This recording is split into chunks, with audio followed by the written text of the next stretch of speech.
Hola, ¿qué tal? ¿Cómo están? Qué gusto saludarlos. Bienvenidos a esta nueva sesión de nuestro ciclo especial sobre el aburrimiento, titulado Del aburrimiento al asombro y viceversa. Como recordarán, el año pasado, la última vez que nos vimos para una de las entregas de esta serie, comenzamos a analizar este libro, Why Boredom Matters, de Kevin Hood Carey. ¿Por qué el aburrimiento importa? Y pues reconstruyendo un poco el recorrido que hemos seguido hasta ahora, comenzamos nuestras reflexiones tomando como punto de partida un elemento de la serie anterior, la serie que habíamos dado sobre el ocio, y hoy hablaremos mucho sobre el ocio, que es un capitulito del libro de Chris Hayes de The Siren's Calls, en donde dice que el drama de los seres humanos es que nos aburrimos, que no sabemos qué hacer con nuestro tiempo. Y entonces acabamos haciendo unas tonterías brutales, ¿no? Y que desgraciadamente hoy los aparatos digitales a los que tenemos acceso inmediato por medio de los teléfonos, las tabletas, los relojes, están haciendo de esa dinámica un desastre en nuestra existencia, porque no queriéndonos aburrir, recurrimos a ello como mecanismo de entretenimiento y se convierten en un espacio donde la vida va perdiendo su sentido, más o menos, ¿no? Entonces les contaba que este tema del aburrimiento me llamó mucho la atención y lo ligaba con las novelas estas distópicas que comentamos ya en esta serie de Orson Welles y de Aldous Huxley, la de 1984 y la de Un Mundo Feliz, en donde a pesar de que presentan modelos muy distintos de sociedades totalitarias, en ambos casos es muy importante evitar que la gente se aburra. Es muy importante mantener a la gente entretenida. Y entonces resulta que ese aburrimiento que ordinariamente tiene una connotación negativa, es malo aburrirnos. Luego entonces hay que hacer algo. Y hoy ese algo suelen ser nuestros teléfonos. Resulta, decía, que para las sociedades totalitarias es algo peligroso. Y por lo tanto para la persona parece que podría haber algo bueno en el aburrimiento. Y esa intuición es lo que me ha llevado a desarrollar a fondo esta serie. Y por eso ahora estamos haciendo esta parada casi final en el tema del aburrimiento o de la filosofía del aburrimiento, de la mano de este profesor de la Universidad de Valparaíso, Kevin Hood Carey, que es un libro que me ha gustado muchísimo. Es un libro que estoy regalando a las personas que sé que les interesan estos temas porque a colegas, ¿no? Con los que hablo mucho de estos temas, de plano le digo, oye, te voy a mandar un libro que quiero que leas para que lo podamos discutir, que es este. Ya en la siguiente y última sesión de esta serie vamos a discutir otro libro que me ha resultado un descubrimiento fantástico, que es este, Reader Come Home. ¿No? Vean la fotografía que simula un teléfono y no obstante lo que tiene es un estante con libros en el interior de otra investigadora y profesora norteamericana, Marianne Wolf, eh, que le decía a mi esposa recientemente que no solamente me encanta lo que dice, sino que ella, queriendo abogar a favor de la lectura, como mecanismo para no solamente no aburrirse, sino desarrollar las posibilidades personales al máximo, se empeña en decir, bueno, si me vas a leer, yo me voy a empeñar en escribir lo mejor que pueda para que para ti sea un placer leerme. Y realmente el libro es una gozada en el sentido del contenido y en el sentido de la forma, pero ya de ello platicaremos en la próxima sesión. Es un libro que me tiene también enloquecido. Pero bueno, hoy terminemos nuestro recorrido por el texto de Kevin Hood y comparto mi pantalla si les parece y comenzamos. Entonces, como siempre lo hacemos, comienzo con una rápida recapitulación. Aquí estamos. Ya les explicaba esto, ¿no? Que en su momento en esta serie nos habíamos detenido en estos dos libros que presentan modelos totalitarios, todo ello respondiendo profundizando en algo que habíamos comentado en la segunda sesión donde analizamos un libro de Neil Postman que llevaba por título Divirtiéndonos hasta la muerte. amusing ourselves to death, entreteniéndonos hasta la muerte. Y entonces ahí Neil Postman decía, ¿no? Que era curioso cómo echando la mirada hacia atrás al siglo XX, donde se habían gestado las distopías, algunas de las distopías más famosas, uno podía encontrar modelos tan distintos como el modelo totalitarista, coercitivo de 1984 del Gran Hermano y un modelo basado en la ciencia y el placer, que es el de Aldous Huxley en Brave New World, en donde, insisto, la manera de controlar a la gente es manteniéndola constantemente entretenida, de placer en placer, de gozo en gozo. Y entonces hicimos nuestro análisis, que para mí fue muy revelador, y les contaba que al final, en ambos mundos, a pesar de sus diferencias, se prohibían las mismas cosas y se fomentaban las mismas cosas. No se quería que la gente fuera culta, en particular era muy mal visto y considerado como muy peligroso que la gente conociera historia. Se alimentaba el conformismo, se le hacía ver a la gente como que su situación era irremediable y por lo tanto se le invitaba a ya dejar de tratar de cambiar el mundo. Y finalmente se construían mecanismos para mantener a la gente constantemente distraída. Son mundos, tanto el de 1984 como el de Brave New World, marcados por la ausencia del aburrimiento y del ocio. Por eso les digo que cuando uno considera estas cosas, pues algo de sospechoso hay en la prohibición del aburrimiento, ¿no? Y por lo tanto algo de bueno debe de haber de cara a la libertad en el aburrimiento. Y por ello, pues estamos dando este paso, ¿no? De entrarle al tema del aburrimiento a través de un análisis como el que hemos estado haciendo. En la sesión anterior acudíamos al diccionario y veíamos que en su primera acepción el término aburrimiento significa cansancio del ánimo originado por la falta de estímulo o distracción, falta de estímulo o falta de distracción o por molestia reiterada, ¿no? Esto es interesante porque el aburrimiento, como lo vamos a ver, venir tanto de la ausencia de estímulo como de la reiteración de un estímulo, ¿no? Entonces uno se puede aburrir tanto porque no tiene opciones como porque tiene muchísimas opciones, ¿no? Cosa que es interesante y curiosa. Pero bueno, parecería que decíamos, ¿no? La definición del diccionario también tiene un sentido negativo, nos habla de un cansancio del ánimo. Parecería que es una cosa indeseable y no obstante hay quienes consideran que es una cosa importante y que hay que abrazar en profundidad como lo es el autor que estamos comentando. En la sesión anterior alcanzamos a ver la introducción y los dos primeros capítulos. Casi todo el segundo capítulo, hoy voy a decir un par de cosas que nos faltaron y después me voy a seguir analizando, como ya lo hemos hecho, los capítulos restantes, el 3, 4, 5 y 6 y luego finalmente una breve nota sobre el epílogo. Entonces, el planteamiento de Kevin Wood comienza y termina en la escuela. A él le interesa mucho el cómo se enfrenta el tema del aburrimiento en el ámbito escolar y está pensando principalmente en la educación primaria, probablemente secundaria.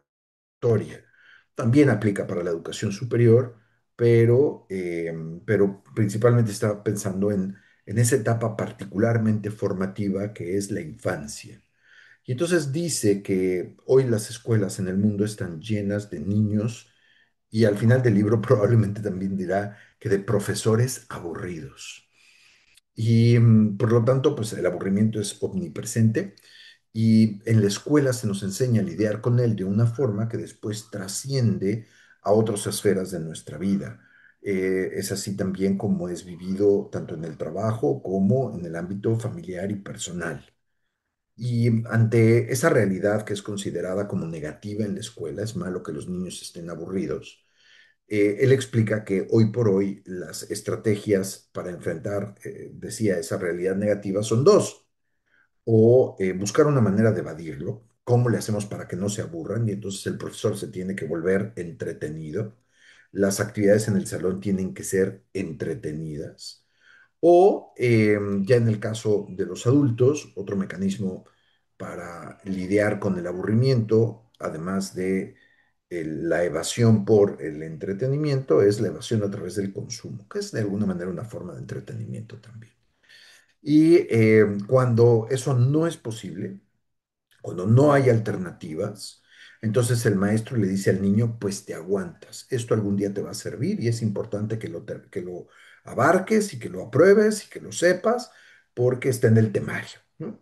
Y entonces se fomenta en el niño la resignación ante el aburrimiento, una de dos. O haces otra cosa para no aburrirte, te entretienes o te aguantas, ¿no? Y el autor decía con una frase que yo les compartí la vez pasada que me gustó mucho, que en la escuela desde temprana edad a los niños se les enseña a pedir menos de la vida en lugar de a esperar más.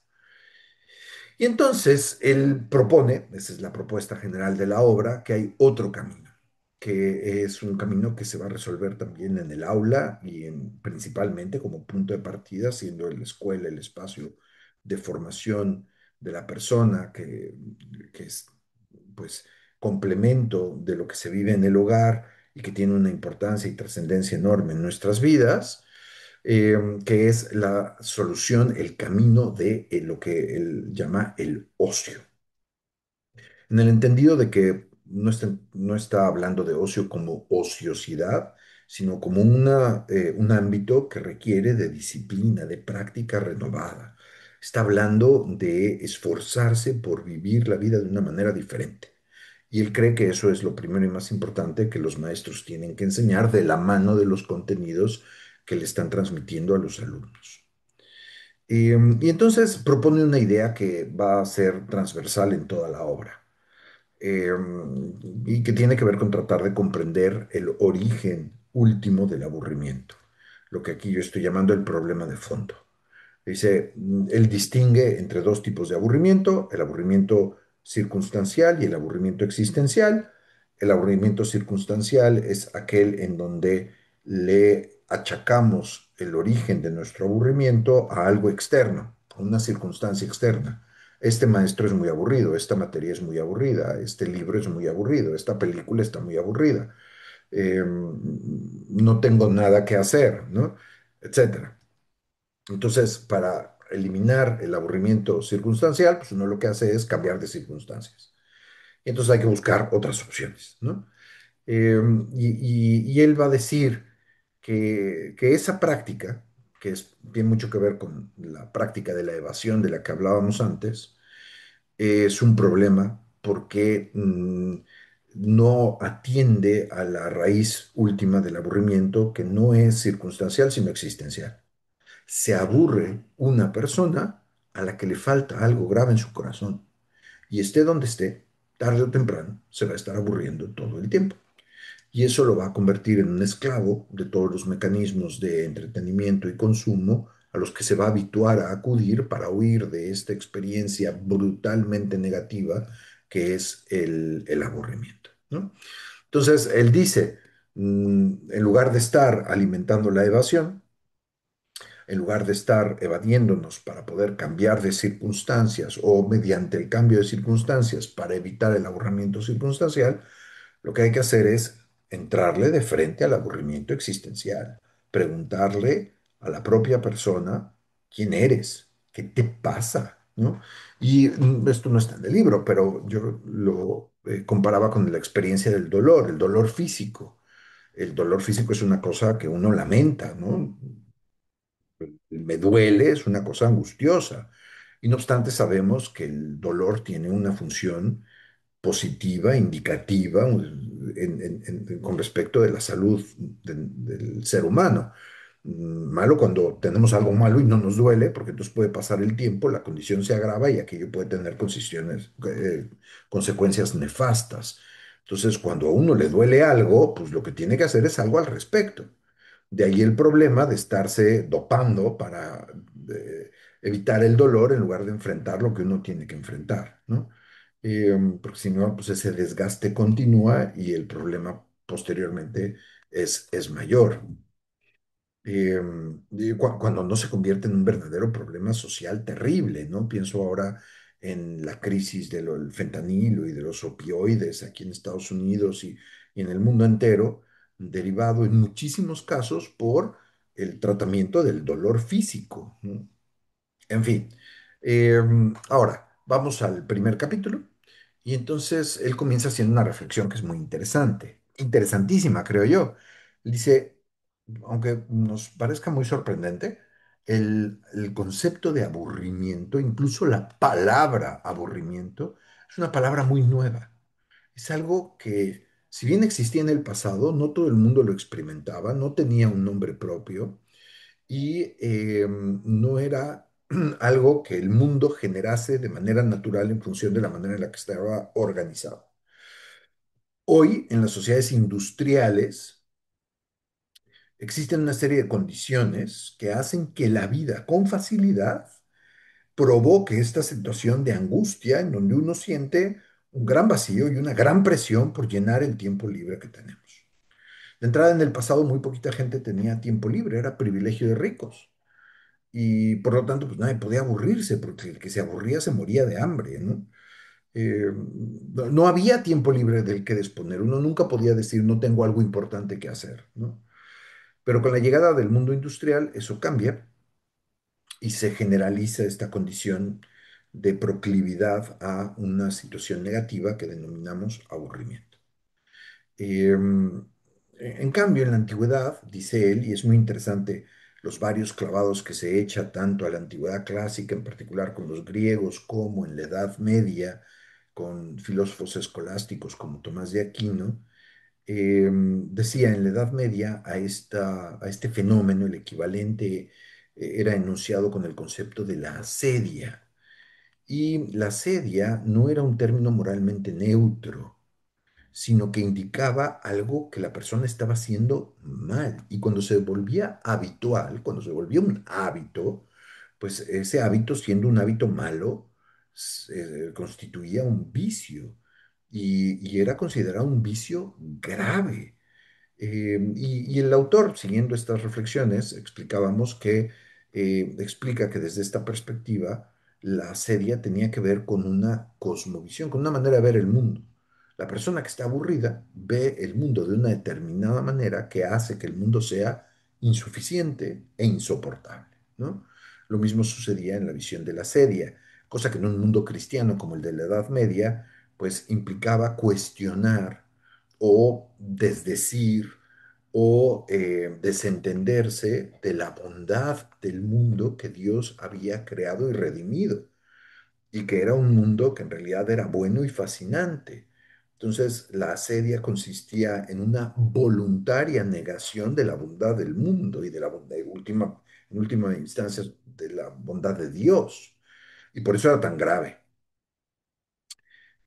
Además, les preocupaba en que esa situación de asedia disponía a la persona para desarrollar otros vicios, ¿no? Y el autor menciona pues, distintos tipos de adicciones, pone a la manera de ejemplo la glotonería, las apuestas y en general una experiencia cotidiana de pérdida del tiempo, de estar dedicando nuestro tiempo a cosas que no son importantes, ¿no? También en este capítulo inicial explica que es muy importante, y esto tiene que ver con el tema del aburrimiento circunstancial y el existencial, que el aburrimiento no es algo objetivo, que es algo subjetivo. Ante una misma materia, por ejemplo, en la escuela, una persona puede decir, Dios mío, qué bodrio, qué cosa tan más aburrida, y otra puede estar absolutamente fascinada. Entonces resulta que no es objetivamente hablando problema de la materia o el profesor, sino que es algo que depende de quién soy yo. Y ya lo explicábamos, ¿no? Con lo que decíamos hace rato, con el símil del dolor, que es que en realidad está ahí en nuestra vida a manera de llamada de atención, para señalar que hay algo que está mal, no afuera, sino adentro, en mí. Por eso me aburro, ¿no? Yo les decía esto que yo le escuchaba a mi papá desde pequeño de, se aburren los burros, ¿no? Eh, y entonces ahí está haciendo referencia a una deficiencia personal, no a un elemento circunstancial. Y el autor dice con una frase que me gusta mucho, que salir de este ciclo requiere de aprender a redimir las circunstancias. Tienes que aprender a sacarle provecho a las circunstancias, sea la que fuere. No le eches la culpa a la circunstancia, el problema eres tú que no sabes redimir la circunstancia. Después, atendiendo al tema educativo, que es lo que a él le preocupa, porque dice que ahí es donde se nos enseña una de dos, o a evadir el aburrimiento o a asumirlo como irremediable y por lo tanto a resignarnos. Él dice que los modelos educativos dominantes no ayudan. Y comenta dos, el esencialista, que es el que dice, a ver, te voy a enseñar lo básico que tú necesitas saber para poder entrar en la cadena productiva de manera exitosa, ganar dinero y ser feliz. Y lo esencial es matemáticas y lectura, ¿no? Y entonces, si un modelo así atiende a una parte muy pequeñita de lo que es la persona y no nos debe de extrañar que el alumno se aburre terriblemente, ¿no? Pues su corazón pide más. Y después menciona una alternativa que es la educación progresista y pone ejemplos como el de John Dewey, que dice es que no construyamos la educación a partir de un currículum objetivo construido por alguien distinto al niño. Hay que honrar los intereses del niño. Empecemos en lo que al niño le interesa. Y entonces, pues pensemos así en todos esos modelos muy activos de educación. Y el autor dice, pues sí, pero eventualmente tienen que tener un límite. O sea, si al niño lo que le gusta es dibujar y lo dejan dibujar todo el día, tarde o temprano, aunque no le guste, tiene que aprender las tablas de multiplicar y el abecedario. Eh, y tratar de volver aquello entretenido para que le guste, pues también tiene límites, ¿no? Entonces, los modelos esencialistas y progresistas son insuficientes, tenemos que acudir a modelos que enfrentan de manera plena el problema y él propone como camino de solución el ocio, que es de lo que va a hablar en la segunda parte del libro. Luego habla de dos concepciones erróneas del ocio. Dice, yo cuando hablo de ocio no hablo de vacaciones, no hablo de privilegio de ricos, de aquellos que se pueden dar el lujo de ir a conciertos, de ir a museos, de ir a restaurantes. Estoy hablando de otra cosa y ahorita vamos a ver qué es. Y luego, haciendo una aclaración que es pertinente a la luz de la historia de la civilización y de muchos autores que han hablado de esto en el mundo clásico, o sea, no, no es nada más hablar de humanidades, no es nada más hablar de la formación de la inteligencia, es un universo muchísimo más grande. Bueno, pasamos al resumen del segundo capítulo. Le llama el problema del aburrimiento y aquí le entra a fondo a la distinción que ya habíamos explicado entre el aburrimiento circunstancial y el aburrimiento existencial. Y lo dice, ¿no? Mal atendido el aburrimiento, ya sea porque me lanzo por la evasión o me resigno sin hacer nada al respecto, el problema se perpetúa, porque al no estar atendiendo las demandas últimas de mi corazón que me están atrapando en el universo del aburrimiento existencial, aquello continúa. Y eventualmente se puede volver verdaderamente desesperante, llevarme a una situación de desesperación. Y esto, aquí habla mucho de la esperanza, es muy bonito, ¿no?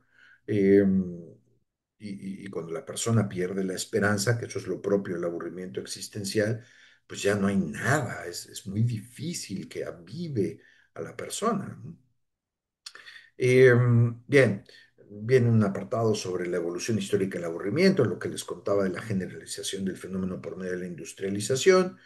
Y dice, y en ese mundo industrial, la manera en la que hemos lidiado con que la gente ahora tiene tiempo libre es entretengámoslos, ¿no? Y ahí el desarrollo de un mundo que en realidad es un mundo muy redituable, económicamente redituable de iniciativas relacionadas con el entretenimiento, ¿no?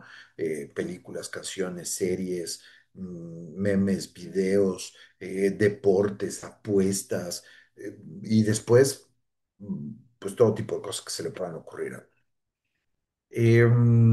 Ok, entonces él dice, esta salida del entretenimiento es una salida falsa, simplemente atiende al cambio de circunstancias, nos engancha con cosas que están diseñadas para convertirse en adicciones que nos llenan de angustia, de ansiedad, cuando no, y eventualmente nos conducen por un camino de desesperanza.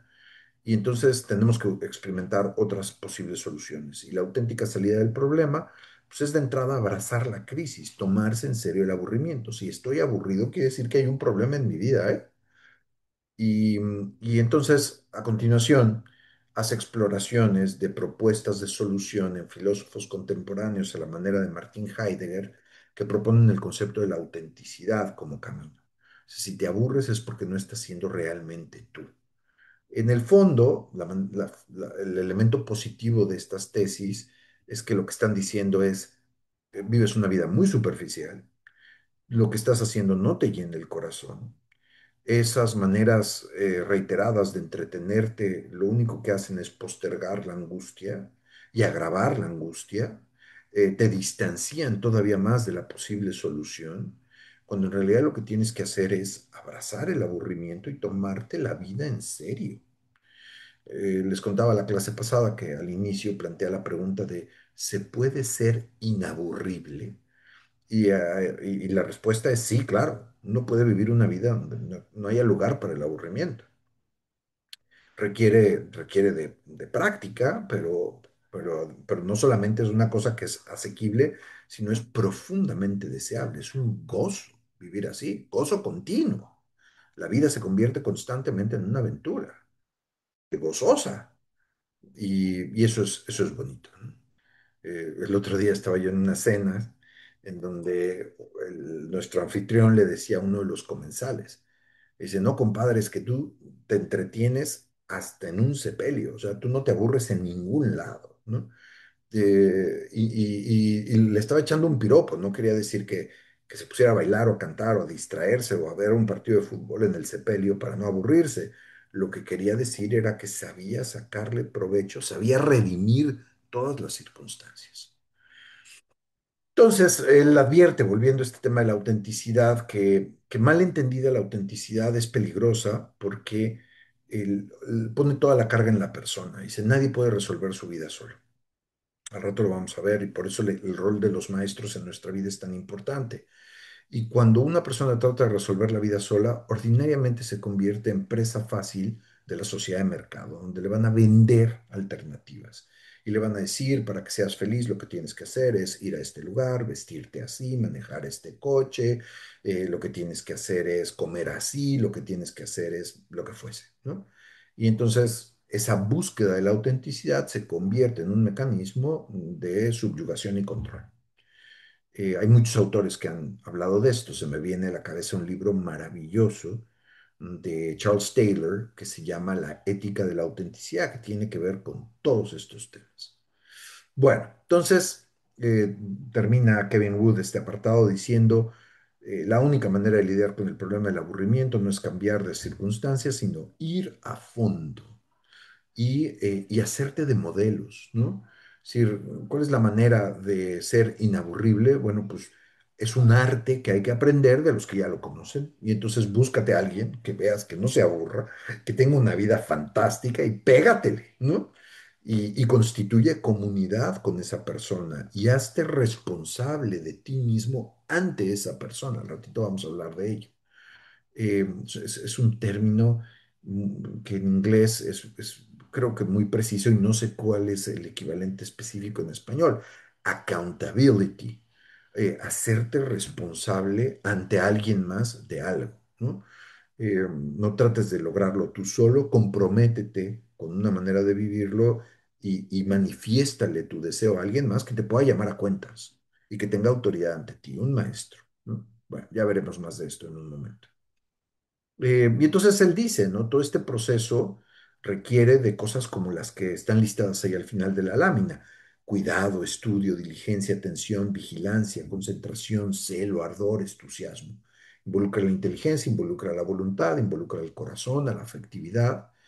Y tiene que ver con esto de tomarse la vida en serio. No estamos hechos para aburrirnos, no estamos hechos para vivir vidas intrascendentes, no estamos hechos para conformarnos con lo que tenemos enfrente. Estamos hechos para, otra vez, lo que dijimos, la aventura y la grandeza.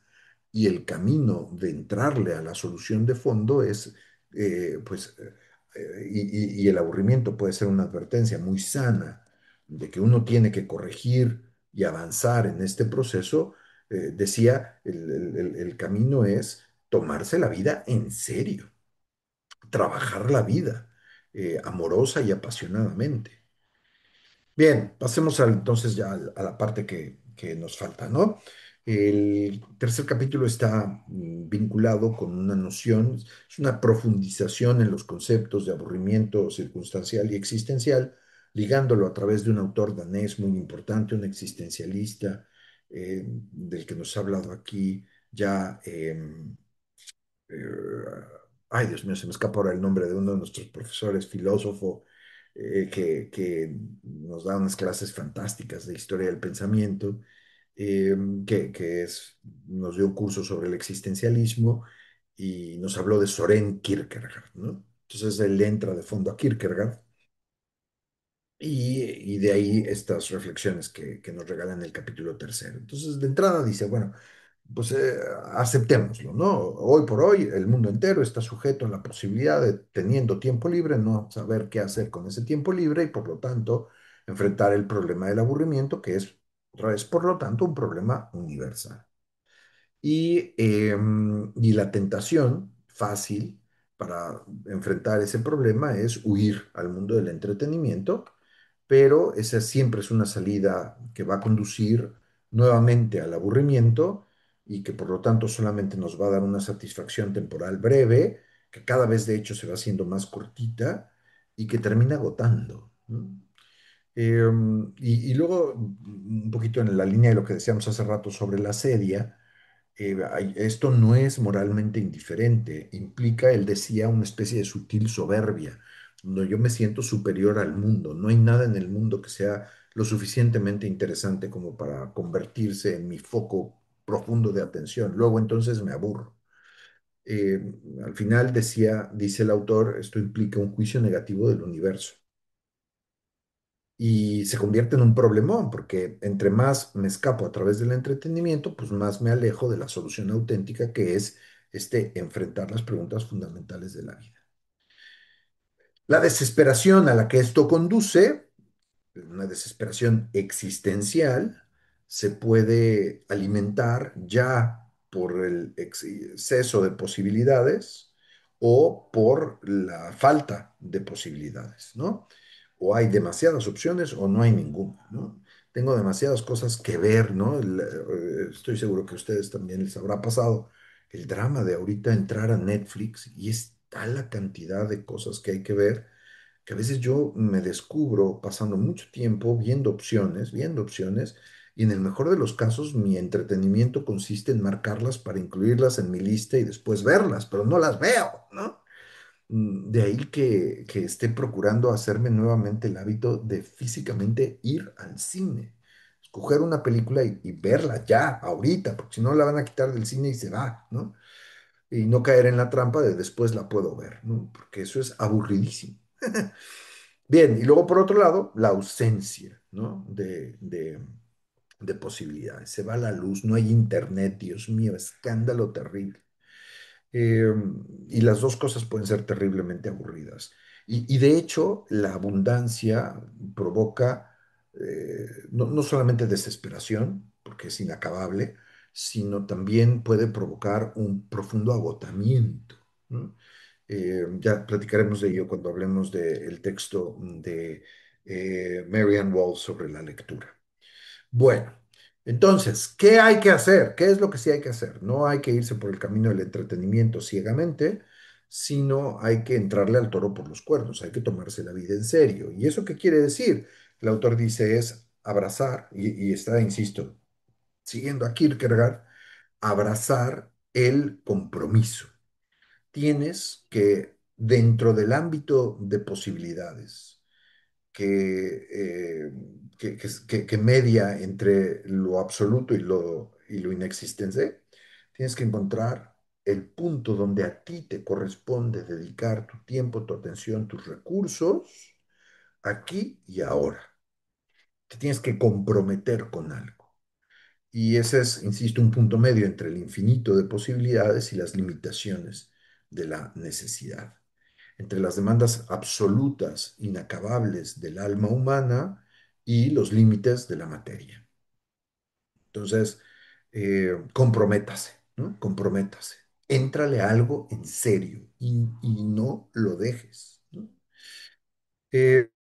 Y viene una advertencia de por medio. Si no lo haces, si vives desesperado porque dices que no tienes opciones o angustiado porque tienes demasiadas opciones y no te comprometes con ninguna de ellas, eventualmente lo que vas a sentir con respecto de ti mismo es desprecio. ¿No? No te vas a gustar, no te vas a caer bien, no te vas a sentir contento. Entonces, la consecuencia de no comprometerse es, dice el autor, el desprecio. Y luego termina con una segunda advertencia. Dice, por lo tanto, cuando te descubras aburrido, abraza ese aburrimiento y conviértelo en lo que está llamado a ser, una advertencia que te mueve a reflexionar en profundidad sobre cómo estás viviendo tu vida y a tomar decisiones, resoluciones firmes de transformación de tu persona que te vayan a llevar por un camino de plena satisfacción. O sea, el llamado al final del día del autor es a vivir una vida plenamente satisfecha. En el entendido de que eso nunca es perfecto, es algo que se tiene que estar constantemente renovando en el tiempo, que tiene que aprender a ser compatible con la frustración y el dolor, porque esa es la condición humana, pero sí se puede, aún en los problemas y el sufrimiento y lo que fuere, vivir una vida plena y satisfactoria, ¿no? Y el camino, dice él, es la educación en el ocio. Entonces, de ahí en nuestro capítulo 4 el ocio como cura del aburrimiento. Y aquí, pues, constantemente está citando a Joseph Pieper, a quien le dedicamos, o a quien usamos como punto de partida de nuestra serie anterior sobre el ocio, pero una cosa que me gusta mucho de este libro de Hood es que no se queda en Piper. Y entonces cito un montón de otros autores con una serie de aproximaciones muy diversas que me parecen muy enriquecedoras y sugerentes. Entonces, él comienza este capítulo haciendo una distinción entre lo que decíamos hace rato, ¿no? Dice, aguas, ocio no es ociosidad, ocio no es estar de vacaciones, privilegio de ricos. Eso es lo que él llama el ocio falso, que agota, que termina vaciándonos. Y entonces él dice, hay otra manera de vivir nuestro tiempo libre en la clave de lo que él denomina el ocio verdadero, que en lugar de cansarnos, lo que hace es renovarnos, nos orienta para ayudarnos a comprender quiénes somos y a qué debemos dedicar nuestro tiempo y nuestros recursos, y en ello nos regala una experiencia de renovación. Entonces, bueno, en esta distinción insiste en que hoy por hoy, ese ocio falso tiene mucho que ver con el gran universo del entretenimiento al que tenemos acceso principalmente a través de los instrumentos digitales. A continuación, acude Aristóteles, que es un gran teórico del ocio, y retoma una tesis muy importante de Aristóteles, ¿no? En un mundo en donde se nos dice que para poder trabajar tenemos que descansar y lo importante es el trabajo y el descanso es un medio para el fin relevante que es el trabajo, Aristóteles nos viene a advertir que lo correcto es lo contrario. Trabajamos para poder descansar. Trabajamos para tener tiempo libre. Trabajamos para aprovechar ese tiempo libre con una experiencia de planificación que es la que él llama el ocio. Em, y luego dice una cosa que es muy buena, muy de sentido común. No es que el entretenimiento sea malo, ¿no? Y aquí, insisto, está siguiendo a Aristóteles. Lo que está mal es que todo tu tiempo libre se vive en clave de mero entretenimiento, porque eso tiene una serie de limitaciones muy grandes y te acaba haciendo daño. Entonces, lo que hay que hacer es darle su lugar al entretenimiento, o sea, de vez en cuando hay que hacer algo que no sea particularmente trascendente, pero que sea muy divertido. Y eso es parte de lo que hay que hacer en nuestro tiempo libre. Y eso conlleva una experiencia y oportunidad de renovación y es una cosa muy buena que también ayuda a poder seguir trabajando.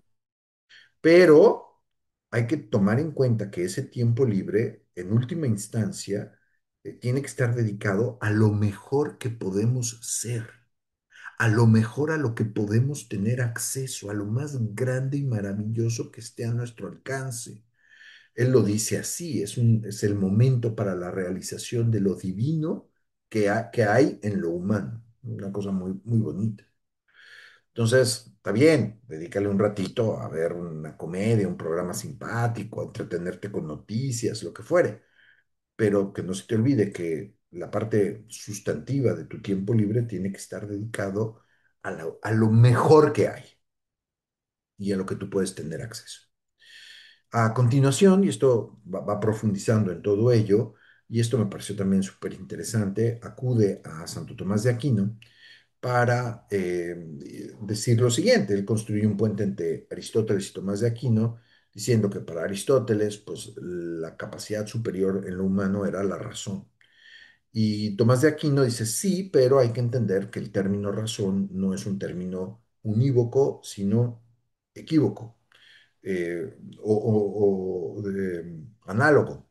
Entonces, hay dos, en realidad, capacidades intelectuales. La razón puede hacer dos cosas. Y utiliza los términos latinos. Por un lado está la ratio, que tiene que ver con el analizar, calcular, resolver. Pero por otro lado está una disposición, una capacidad del alma se refleja en la inteligencia, que denomina intellectus y que más bien tiene que ver con el intuir, el captar, el comprender, el ver de repente la totalidad inabarcable y no obstante descubrir en ello una verdad profundamente satisfactoria.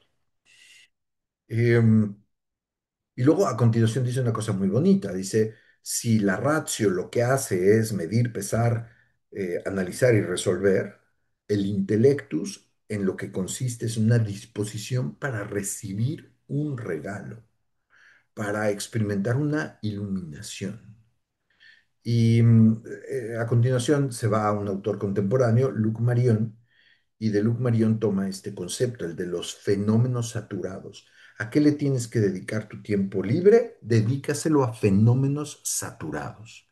¿Qué son los fenómenos saturados? Seres repletos de significado inabarcable, ya sea objetos o personas que por definición son tan ricos en contenido y toda persona de suyo lo es, que es inabarcable y siempre fascinante y por lo tanto fuente constante de admiración y de crecimiento, ¿no?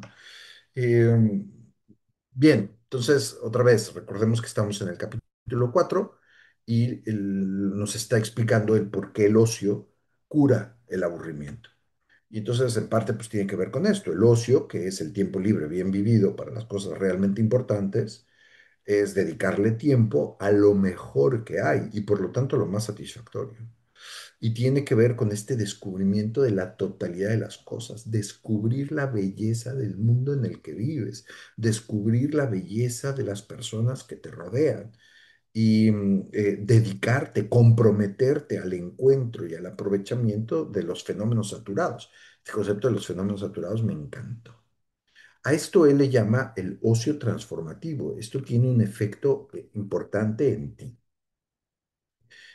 Ahora, no es una cosa automática ni fácil. Se va volviendo fácil, pero tú tienes que dedicarle el tiempo, comprometerte, pararte del sillón, lo dice literalmente, ¿eh? Ya estás acomodado en tu sillón con con tu control remoto en la mano, tu teléfono en la mano, bueno, pues dejas aquello, te pones de pie y te sales a caminar y te vas a admirar la naturaleza. Requiere esfuerzo. Al principio cuesta mucho trabajo, pero luego se vuelve una cosa agradabilísima y eventualmente ya no puedes estar bien si no sales a caminar, ¿no? Y entonces dice, pues tiene una serie de requisitos. De entrada requiere de tranquilidad, de apertura, de paciencia. Y ojo, la vida contemporánea no, y en particular instrumentos como estos bichos, no fomentan aquello. Al contrario, ¿no? Nos hacen la vida cada vez más inapropiada para el ocio transformativo. Y a continuación dice una cosa muy bonita sobre los fenómenos saturados. Dice, ante ellos tienes que tener tres reacciones. Uno, cuando te topes con un fenómeno saturado, piensa, por ejemplo, en un hermoso atardecer. Piensen, por ejemplo, en la experiencia de tener enfrente a un bebé. Piensen, por ejemplo, en el gozo maravilloso de irte de cita con tu esposa, ustedes dos solos, a poder platicar a fondo, ¿no? Y tener enfrente a este ser humano maravilloso que nunca termino de conocer del todo. Entonces, ¿qué tienes que hacer ante esos fenómenos saturados? Pon atención. De entrada, deja el teléfono de lado, tíralo a la basura. Está ahí para boicotear tu experiencia de plenitud. No hay otra posible interpretación en principio. Bien, dos, receptividad. O sea, estoy aquí para aprender. Acuérdate, el intelectus tiene que ver con la disposición de recibir un regalo. Y después, docilidad. Te tienes que dejar transformar. No puedes ser igual después de ver ese atardecer, después de haber estado con ese bebé, después de haber estado con el amado. Aquello tiene que convertirse en un motor para la transformación que te lleve a ti a caminar hacia aquello que tiene que ver con tu planificación. Y ya adentrándose hacia la conclusión de este capítulo, dice, el ocio es la capacidad de ver diferente, de ver de una manera nueva y distinta el mundo. Y es algo que tenemos que estar cultivando y reiterando a lo largo de toda nuestra vida. Y cuando lo estamos viviendo bien, nos conduce a convertirnos en personas diferentes, mejores. Lo leo tal cual como lo puse en la lámina. El ocio es una capacidad de ver diferente que conduce a la transformación del ser. Me hace una persona distinta, mejor. Y luego él insiste en esto, ¿eh? Dice, no es algo que se dé de manera automática, sino que requiere de disciplina, de paciencia y de constante repetición. Ahorita hablamos un poquito de las implicaciones que ello tiene en el ámbito del conocimiento y el entretenimiento. Bueno, finalmente, ya casi para terminar, capítulos 5 y 6. El capítulo 5 es una profundización en la vivencia del ocio.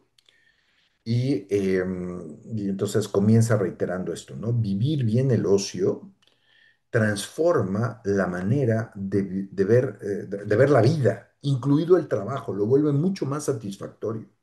Entonces, esto que decía Aristóteles, ¿no? De trabajamos para poder tener ocio, ese ocio bien vivido luego hace profundamente satisfactorio todo lo demás, incluidos nuestros deberes más mecánicos y repetitivos, como puede ser el trabajo o las responsabilidades, por ejemplo, familiares. Em, ¿Por qué? Porque ayuda a darle significado a todo lo que hacemos. A continuación, siguiendo a otros autores contemporáneos, propone otro concepto que me pareció muy interesante, que es el de las prácticas focales. Si quieres no aburrirte, dedica tu tiempo libre a cosas demandantes, que te exijan concentración. Deja todo lo demás y hazte a la idea de que al principio va a ser difícil, luego se va volviendo cada vez más fácil, pero de que te va a requerir mucho tiempo. Este va a ser un proceso muy largo. Pon ejemplos como aprende a tocar un instrumento, aprende otro idioma, ¿no? Construye con otros un proyecto de servicio y atención a los demás, que te conlleven eso, la clausura de todo lo demás y el enfocarte profundamente en este fenómeno saturado. Em, y entonces, con estos antecedentes de por medio, propone tres directrices para vivir el ocio a fondo. Y entonces, esta ya la habíamos mencionado hace rato. Eh, Uno, hazte aprendiz de alguien. Búscate a alguien que haga muy bien lo que tú quieres hacer y pídele que te ayude. Y comprométete y da cuenta de tus avances, retrocesos, triunfos y fracasos. Y no te detengas, no te detengas. Acuérdate que el principio siempre es muy difícil, pero después uno poco a poco se va habituando y luego ya no puedes vivir sin lo que estás haciendo. Y la manera adecuada de comenzar el proceso es teniendo un referente que es un maestro, una maestra, ante quien tienes el compromiso de estar dando cuentas y de mejorar continuamente. Dos, esto me fascinó, me hizo mucho bien en lo personal, me ayudó a entender algo importante. Dice, cultiva el espíritu de estudio. Y entonces, otra vez con Tomás de Aquino, distingue entre dos conceptos distintos. Por un lado, la curiositas y por otro lado, la estudiositas. Dice, la curiositas, que podríamos traducir como la curiosidad, es enemiga del estudiositas, del estudio. ¿Y por qué? Porque la Curiositas es la que nos lleva al doom scrolling, del que creo que ya había hablado por aquí. Esta que fue la palabra del año, no me acuerdo si este año o el año anterior, al menos en inglés, que hace referencia a este pasar horas y horas y horas haciendo scrolling en la pantalla, en Instagram, en YouTube, en lo que cada quien ahí esté metido. eh, Víctima de este proceso que Chris Hayes llamaba de las maquinitas tragamonedas, ¿no? Donde cada vez que das un scroll, viene un momento de expectación en donde segregas una serie de hormonas que te ofrecen una especie de satisfacción, que después ya ves lo que es y entonces aquello pasa y entonces quieres otra vez y otra vez y otra vez y otra vez y no paras, ¿no? Entonces, eso es la Curiositas. Muchas veces en YouTube uno se topa con cantidad de videos que están planeados para llamar nuestra atención a la manera de Curiositas y ordinariamente lo hacen a través del escándalo, a través del morbo, ¿no? Y entonces ahí uno está viendo y viendo y viendo estupideces y por curiosidad. Y eso, aunque uno pueda, o incluso, no me voy a ese extremo, voy al contrario, ves cosas súper sesudas y estás brincando de una cosa a otra, ¿no? Y ahora estoy viendo un video interesantísimo de Egipto y luego me brinco a uno sobre las naves espaciales y después a otro sobre la economía. eh, y uno podría decir, estoy aprendiendo, me estoy haciendo de mundo, de cultura general. O sea, mentira podrida, vas a acabar igual de agotado y de triste y de solo que si hubieras estado viendo puras videos, puros bloopers, ¿no? Puros videos tontos. ¿Por qué? Porque lo que realmente satisface las ansias del corazón humano en términos de conocimiento, y aquí cita Aristóteles en la metafísica, donde comienza diciendo que todos los seres humanos tienen una sed natural de conocimiento, lo que la gente quiere no es tener muchos datitos desconectados, lo que la gente quiere es tener un conocimiento profundo de algo, y eso solo se consigue a través del estudio. Y el estudio tiene que ser una acción sostenida, tiene que durar mucho tiempo, tiene que tener un plan, por eso hay que tener un maestro que nos ayude a diseñar el plan correcto. Implica pasar tiempo en silencio y en soledad. Esto es una cosa importante, ¿no? Finalmente, entonces esta distinción entre curiositas y estudiositas me parece muy relevante. Y decía, finalmente, y esto es lindísimo, dice, tienes que contemplar o recordar frecuentemente tus epifanías, esos momentos del intelectus en donde has tenido en tu vida instancias de plenitud, donde has atisbado los secretos del universo, lo profundo y satisfactorio que puede ser la vida humana, algo que es inabarcable y que conlleva una cierta experiencia de frustración porque no llegas a todo, pero te das cuenta de que hay mucho. O sea, a esas cosas tienes que volver constantemente para que mantengas vivo en ti el ideal del tipo de vida que quieres perseguir, ¿no? Y esto pues es importantísimo, ¿no? Me recordó algo que decía el Papa Francisco, ¿no? El Papa Francisco, aplicando esto a la vida de fe, decía, tienes que ser muy memorioso, esa era la expresión que utilizaba. Y su consejo era ese, ¿no? Vuelve constantemente al momento en el que Dios te salió al encuentro. Vuelve constantemente a la conciencia de cuando te descubriste que eras un hijo amado del Dios Todopoderoso que creó el universo y que centra absolutamente toda su atención en ti, ¿no? Decía Francisco, cosas así. Bueno, pues es esta misma idea, ¿no? En el matrimonio, ¿no? Por ejemplo, pues volver al momento del enamoramiento inicial, descubrir, volver al momento del descubrimiento de la belleza y la complejidad y la plenitud del ser amado, ¿no? Lo mismo pues, también en el ámbito de la amistad, en el ámbito del trabajo, de la vocación personal. Hay que volver a esos momentos que le dieron sentido a todo para que ese sentido continúe.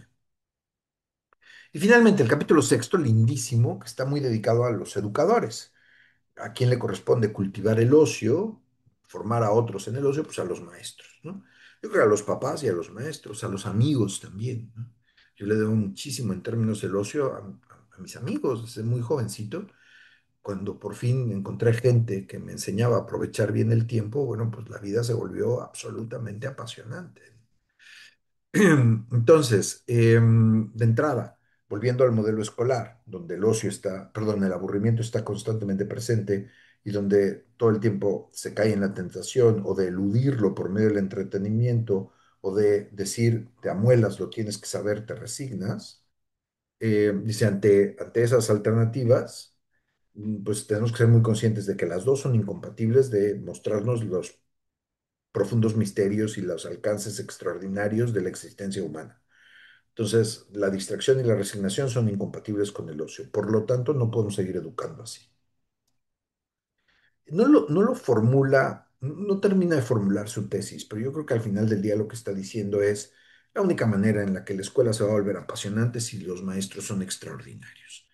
¿Y qué quiere decir que el maestro sea extraordinario? Que cultive el ocio, que hable con pasión y profundidad y conocimiento y sapiencia después de una vida de estudiositas, de ámbitos de la existencia humana que convierten fascinantes para sus alumnos, ¿no?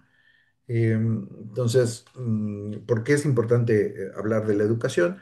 Eh, ¿Por qué aquí se realiza todo este proceso de una manera muy atinada? Pues porque la educación es una forma de aprendizaje, en el sentido de hacernos aprendices. Yo entro a un aula para que el otro me transmita o me ayude a tener acceso a algo que yo no conozco, ¿no? Y entonces lo reconozco como un maestro. Y de ahí que también sean tan sospechosas muchas de estas nuevas tendencias educativas que al maestro lo ponen más como una especie de facilitador de una experiencia que tiene que estar centrada enteramente en el alumno. Son tesis progresistas que tienen un cierto alcance, pero que no resuelven el problema. Em, y bueno, ven aquí un par de frases del autor. El alumno confía en que el maestro le enseñará nuevas formas de ver el mundo. Y entonces, eso solo lo puede lograr un maestro que no le dice al alumno, no, lo que yo te voy a enseñar no es fascinante, lo que te voy a enseñar es práctico y te va a servir para hacer dinero, concéntrate en matemáticas y en español, modelo esencialista, y tampoco lo puede lograr el profesor que le dice, no, yo no tengo nada que enseñarte, tú tienes que hurgar en tu corazón y solito vas a encontrar tu camino, ¿no? O sea, pues, ninguno de esos dos son maestros de nada, en el sentido en el que está proponiendo el autor. ¿Qué tiene que hacer el maestro? El maestro tiene que cultivar en sus alumnos el aprecio, el asombro y la admiración. Esto me pareció súper bonito, ¿no? O sea, tiene que encantar el mundo, tiene que ayudar al alumno a descubrir que esto es algo fascinante. Yo tuve alguna vez un profesor de química, profesor Pizarro, que recuerdo que en una ocasión nos dio una clase sobre el agua, el H2O. No recuerdo qué nos enseñó. No tengo idea de qué habló durante una hora. Pero recuerdo, terminó de explicarnos cómo funcionaba el agua y lo fascinante que era la correlación entre todas las condiciones que existían en el universo para que la Tierra estuviese donde está, la temperatura a la que está, con la gravedad que tiene, etcétera, y el agua. Insisto, no recuerdo la línea de razonamiento que siguió, pero sí recuerdo que al final de su exposición yo experimenté esto: aprecio, asombro y profunda admiración. Fue algo sorprendente. Eh, entonces, el buen maestro limita opciones. No te distraigas, Chevito, pon atención, ahorita estamos hablando de esto. Guarda el teléfono, apaga la tele, ¿no? Es decir, pum, concéntrate, nos ayuda a focalizar. Luego, él habla mucho de la importancia de la presencia física, eh, del estar, del saber estar y sacarle el mayor provecho posible a ese saber estar. Es algo de lo que hablaremos un poco en la próxima sesión. Si los buenos maestros cultivan rituales que hacen de la clase un proceso previsible en donde el alumno experimenta una gran seguridad, porque ya sabe que el profesor va a llegar, luego va a pasar lista, luego va a preguntar la clase anterior, después va a plantear el tema, luego, es decir, cuando hay un orden que se repite, la labor de aprendizaje se vuelve mucho más amable y llevadera y el profesor, eso lo enuncia así, pero el profesor, el buen profesor sabe mantener la individualidad y la soledad del alumno. O sea, al final del día no lo deja perderse en la masa o estar distraído por sus compañeros, sino que lo ayuda a estar presente. Bien, A continuación dice, ¿no? Con continuación, con todos estos medios, los buenos maestros saben provocar epifanías, estos momentos de, en inglés lo dicen así, de O, A-W-E-O, ¿no? Que nosotros traduciríamos como asombro. Eh, y entonces, ¿cómo lo logran? Promoviendo la intuición, el asombro, la intriga, ¿no? El buen profesor sabe contar la historia de una manera que tiene a los alumnos al borde del asiento y si de repente se calla, los alumnos le dicen más, más, más, ¿no? Bien, entonces, por todo esto, dice, no lo dice así, pero al final del día está, hay una parte muy bonita donde dice, hay que cuidar a nuestros maestros. Queremos salvar a nuestros hijos, nietos, cambiar el mundo. Bueno, pues cuidemos a nuestros maestros, porque no, bajo cualquier circunstancia, el maestro puede realizar esta tarea. Cuando están agotados y maltratados, los maestros tienden a volverse cínicos, indiferentes ante las posibilidades y necesidades de sus alumnos. Yo no quiero que mi hijo tenga maestros para quienes mi hijo es solo un niño más, un problema a resolver, con respecto al cual no tienen ningún interés profundo. Yo quiero maestros verdaderamente comprometidos, pero entonces tengo que ayudar a generar las condiciones adecuadas para que puedan hacer su trabajo de la manera fascinante que están llamados a hacer. Lo que está en juego, dice el autor, es ver al propio discípulo como un fenómeno saturado. O sea, hay que ayudar a nuestros maestros a que tengan las condiciones necesarias para poder hacer su trabajo siendo conscientes de que lo que tienen enfrente son fenómenos saturados y en última instancia dar testimonio de cómo se encuentra correctamente un fenómeno saturado, con reverencia, asombro y admiración. O sea, vean qué bonito, dice, los maestros tienen que tener las condiciones necesarias para poder ver a sus alumnos con reverencia, asombro y admiración. Y si lo hacen, van a poder hacer muy bien su trabajo. La maestra no puede dar lo que no tiene. Si la materia en cuestión se ha vuelto aburrida, estancada, carente de vida, o si simplemente se ha convertido en una lista de resultados de aprendizaje que hay que marcar, es poco probable que se provoque una epifanía. Hay un profesor austriaco al que quiero mucho, Bernard Dollner, que dice, ¿no? Que él da clases porque quiere que sus alumnos, dice, quiero alejar a mis alumnos de una vida aburrida drogas. Eso lo dice en negativo. En positivo, cuenta la historia de cómo su suegro lo enseñó a escuchar música y de cómo él se distraía cuando el suegro le estaba explicando cómo escuchar música y el suegro se enojaba y golpeaba en la mesa y le decía, escucha con atención, esto puede cambiar tu vida, ¿no? Y bien, hay finalmente un breve epílogo muy bonito en donde él dice, bueno, al final la vida buena no se resuelve en el estudio, en el aprendizaje y en la contemplación de la belleza que nos rodea, sino en la entrega a los demás al final del día, ¿no? La vida buena se realiza en el amor y el ocio bien vivido se convierte en un motor que nos proyecta hacia los demás, que nos proyecta hacia el servicio. Ahí donde hay muchas experiencias estéticas y no hay esta transformación de la persona que lo proyecta hacia otros, con facilidad se cae en una especie de esteticismo vacío y la música, la pintura, la literatura, las artes o la naturaleza o lo que fuere se puede convertir en un refugio del propio egoísmo en lugar de un lugar de crecimiento del espíritu y de transformación de la persona. Entonces, que no se nos olvide esto, ¿no? O sea, al final es muy importante esa docilidad ante los objetos saturados de la que hablábamos antes. Desde que leí el libro o me planteé el tema, me he topado cada vez con más referencias que me hacen pensar que algo hay de verdad en todo esto que les estoy diciendo. Porque pues se está hablando cada vez más de la importancia y beneficios del aburrimiento. De entrada, les voy a mandar la liga a este videíto de YouTube.